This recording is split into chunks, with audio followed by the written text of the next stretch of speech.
Before you click that boost button on your Instagram Reels, stop and watch this video. Because although that boost button is easy and very convenient, it actually doesn't get you the best results. There's actually a much better way to boost your Instagram Reels that is going to get you far better results from your advertising budget. First, let's talk about why the boost button isn't the best option. The first reason is you have very limited campaign objective selection. The campaign objective is actually really important because that's where you tell Meta what it is you want to get from your advertising spend, meaning you're giving Facebook money in terms of ad spend, and they're going to try and get you whatever it is you've told them that you want to get. That could be link clicks, it could be video views, it could be leads, purchases, or whatever it is. However, when we use the boost button, it only gives us 3 different campaign objectives to choose from.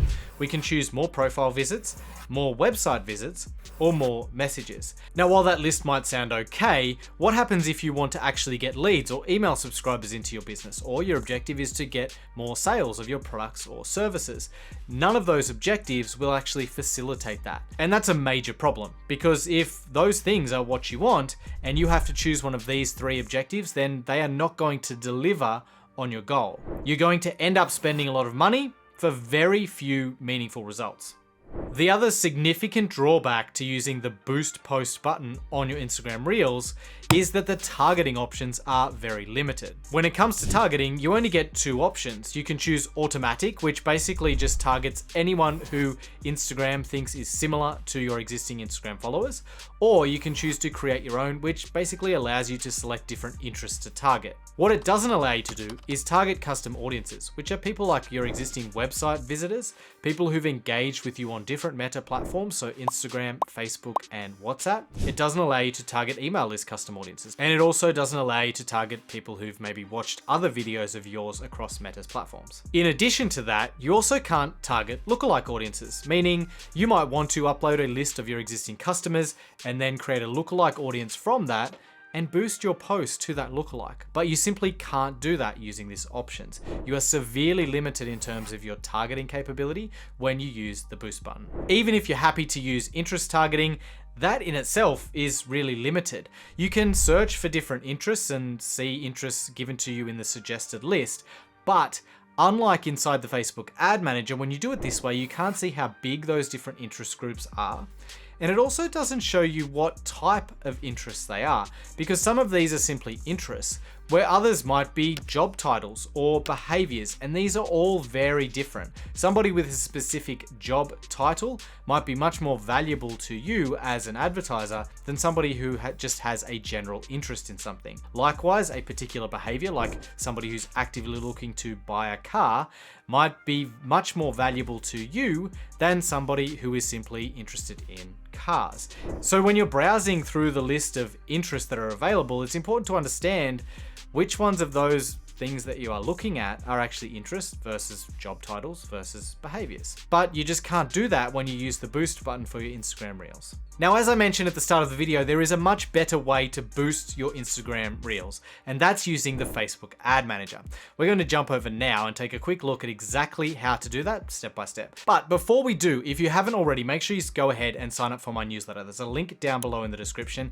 Basically, every week I send an email that helps you become a better Facebook advertiser, better marketer, and help you generate more sales of your digital courses, coaching, and consulting. So after you watch this video, make sure you click that link and sign up. I get a lot of positive feedback about the newsletter, so I think you might find it helpful. All right, now, what we need to do to set up your boosted Instagram Reels is go into your Facebook profile. And on the left here, you will see Ads Manager. If you don't see it there, click the See More button here. That will expand the menu, and then you can click on Ads Manager. That's going to take you over to the Facebook Ad Manager. If you haven't set this up before, it's probably going to ask you a few questions to set up Ad Manager, but that's okay. Just follow through those. And then once you do that, we want to create a new campaign. So I'm going to click on Create up here in the top left. Now mine says I need some more account info. Ignore that. That's because this is an example account. I haven't entered all of the details in yet. Now, the first thing you want to do is choose a campaign objective. Now, we discussed the importance of campaign objectives earlier, so I won't go back through that. But as you can see here, we've got a number of options. The most common ones you'll probably be using are leads and sales, but it's important that you choose the one that most closely aligns with your goals. For traffic, you would use that if you simply wanted to send people to a web page, but you didn't expect them to take any action after that. So you're not trying to get them to sign up for an email list or opt into anything or purchase a product. It's simply if you wanted to send them to a blog post, an article, or something for them to read or consume. Now, engagement, that is if you wanted to get them to engage with your posts on social media. I don't use engagement very often because it's generally not a good return on investment. So you're spending money, you're getting likes or comments on posts, but that very rarely translates into anything more for the business. So engagement is something that I don't run very often unless there's a very specific reason for me wanting to get more engagement on a post. Next up is leads. This is probably the most common objective that I use. And this is what you would choose if you want to get people to opt into an email list or to fill out a form. So leads is going to get your ads in front of people who are likely to opt in or become a lead. App promotion, we won't talk about that. And then there's sales. So if you're running a campaign and you want people to purchase your product, meaning you want to run conversion ads and get them to buy, then sales is the best option for that. In this example, I'm going to choose leads and I'm going to click continue. All right, now this is the campaign setup. All you really need to do here is give that a name, and then you can move down to the next level, which is the ad set setup. Now you can give that a name as well. Here we want to choose our conversion location, meaning where are people going to enter their information to become a lead? Usually it's going to be through a website. So for me, they would go to a web page, type in their name and email address, and then click submit, and they would join my email list. But you can see here there are other options, like you can do instant forms, which are forms on Facebook where they can enter their information. You can generate conversations through Messenger or whatever suits. I'm going to choose website, and I'm going to choose the lead event. Now you do need to have conversion events set up to do this. If you haven't done that, I have a video on that as well. I'll put the link down in the description for you to check it out. Select lead. We're going to choose a daily budget now. I'm going to leave it on $20. Set my schedule so you can start it whenever suits you best, and then you can put an end date if you want. I generally don't use end dates in my campaigns unless I have something that's very time limited, meaning it's a special offer or a promotion or something that has a set end date, and I need to set that. Next up, we do our targeting. So here's where we can choose our location. So click this and you can choose whichever countries you would like to target. So if I want to target Australia, you can even target smaller locations. So I might just say I want to target people near Sydney, for example, and you can select a radius and target people within just a set radius. Generally, if I'm selling information products, then we would usually go to countries. So I would enter the list of countries. I can enter multiple if I want to. And you can see over here, it's giving me an estimated audience size. Now, the other thing we can do, as I mentioned before, we can target custom audiences, we can target lookalike audiences, we can target interest groups, however you want to do that targeting. I'm going to choose a lookalike that contains Australians who visited my website in the last 180 days. So this is a lookalike audience based on my website visitors. Now, one more thing I'll mention here, and again, this is something you can't do if you're using that boost button, but you can do it here, is exclude people from seeing your ads. Because what I want to do is I want to exclude people who've already opted in to my email list. There's no point running an ad to get people to join my email list if those people are already on my email list. I don't want to show it to them. So I'm going to exclude people who've already opted in. So I can say people who have registered for a webinar. Let's say I'm running ads to a webinar. So I can exclude people in this custom audience who have registered for my webinar in the last 30 days. So I can go ahead and do that and run that exclusion. Now we can scroll down. We do have our interest targeting section here. So if you're using interest targeting, this is where you would do that. But I would never run interests as well as custom audiences or lookalike audiences. So it's one or the other inside each ad set. And the reason for that is because this is an and relationship. Meaning if I was to leave my targeting here with the lookalike audience, and then I was to also enter some interests here, it would only show my ads to people who are inside my lookalike audience and who are also interested in marketing. So it would actually reduce my total audience size because it wouldn't show it to everybody inside that lookalike. It would now only show it to a small segment who are also interested in marketing, for example. So I'm going to leave that blank. As I mentioned earlier though, let's just have a look at how the interest targeting works. You can see it says interest along the side here. But if we scroll down, you can see this one is actually a behavior. This one is actually a school. This one is actually an employer. And if I type in something like marketing manager, maybe, you can see these are actually job titles, and next to each of them we've got a size as well. So this one is between 55 and 64,000 people. You didn't get this level of detail when you were targeting using the Boost Post button. So another really important thing here that I mentioned before that you can see that you don't have visibility into with Boost Post. All right, let's scroll down here. Something else that we can do here is choose our placements. So we can choose Advantage Plus placements, which basically targets every available placement across Meta. If we click manual placements, we can see what those are. We've got Facebook, Instagram, Messenger, and the Audience Network, and there are a whole lot of placements in there. So again, you can be really granular here in terms of choosing where your ads get shown. Okay, we're going to go down to optimization and delivery. We want to run conversions. That's all done. Now we're going to go next, which will allow us to set up our ad. So on this page, you want to select your Facebook page and your Instagram account.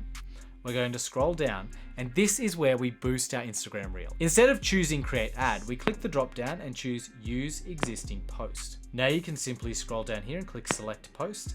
That's going to bring up this window where you can choose at the top Facebook, Instagram, or branded content. I'm going to click Instagram, and you can see right here, it has all of my Instagram posts listed, including Reels. You can see we've got our source here. We've got Reels, Feed, and a bunch of others. So I can actually choose whichever Reel I want, and this one got a lot of views for my tiny Instagram account. I can click that, and I can click continue, and you'll see this Reel gets brought in here. That's going to be the preview of our ad. Now this is actually showing the Facebook feed placement. So if it was to run on Facebook, it would look like this, which as you can see is a little cut off. So you can decide, hey, maybe I don't want to run it on the Facebook feed, which means you go back up to your ad set and you can go down here to your placements and you can simply turn off the ones that you don't want to run. So I just turned off Facebook feed, and we can turn off Marketplace and a few others just to show you how this looks in our example. So if we go back down here, now we can go over to our preview, and we can actually preview what it looks like on Instagram Stories, on Facebook Stories, on Instagram Reels, and you can see it looks great. It looks like the actual original reel. Now, one thing I will mention here is if you do have Reels that use copyrighted music or any other copyrighted content at all, they won't actually be available for boosting. And that applies both here in the ad manager and using the boost button. You simply can't boost them yet if they contain any type of copyrighted music or other type of copyrighted content. So if you've got popular Reels that you were hoping to boost and they're not listed in the list of posts to boost, that's probably why. So you would go down here, because we have selected the lead objective, we need to select a button. So we'd choose something like learn more, enter our website URL here, which is now required. And then now you can see in our preview feed, we've got a really nice looking Instagram reel ready to be boosted. It was actually very quick and easy to set up. The last thing we need to do is go down here and just click on this drop down and select the website where the conversions will occur. So if I was sending them to andrewhubbard.co, I would need to click this, and I need to just scroll through here and select the andrewhubbard.co website from that. So that's really important so you can track these conversion events. And it only applies if you're running conversion ads, meaning leads or purchases. For anything else like website traffic or video views, it doesn't really matter. This part isn't so important. Okay, so once you've got everything ready, your preview looks good, you can simply click publish and your boosted Instagram reel is going to go live. And then once that happens, it's going to take a few hours to start running. It'll go through the review process, get approved, and then you'll start to see results coming in and your budget being spent. Then you can come back to the ad manager here and you'll be able to start seeing your results. Now, this is actually another benefit of using this method versus using the boost button on Reels. And that's because if you use that method, it actually gives you a very limited view of your ad performance. Where in here, you're actually going to be able to see how much you've spent, how many people you reached, the frequency, meaning how often the people in your audience have seen your ads. It's going to show you how many results you've got in terms of video views, in terms of clicks, in terms of conversions into leads or sales, and everything else. So you just come back here into the ad manager and you can see all of that. So hopefully this sheds some light on why using the boost button on Instagram Reels isn't the best option and helps you get some better results if and when you do decide to boost a reel using this method that I've just showed you. One thing I did mention in this video was conversion tracking. If you haven't got that set up, check out this video next, which will help you set up the Facebook Pixel, and then check out this video to help you with your conversion tracking setup. Hope you've enjoyed this one. Thanks for watching, and I'll see you next time. Bye.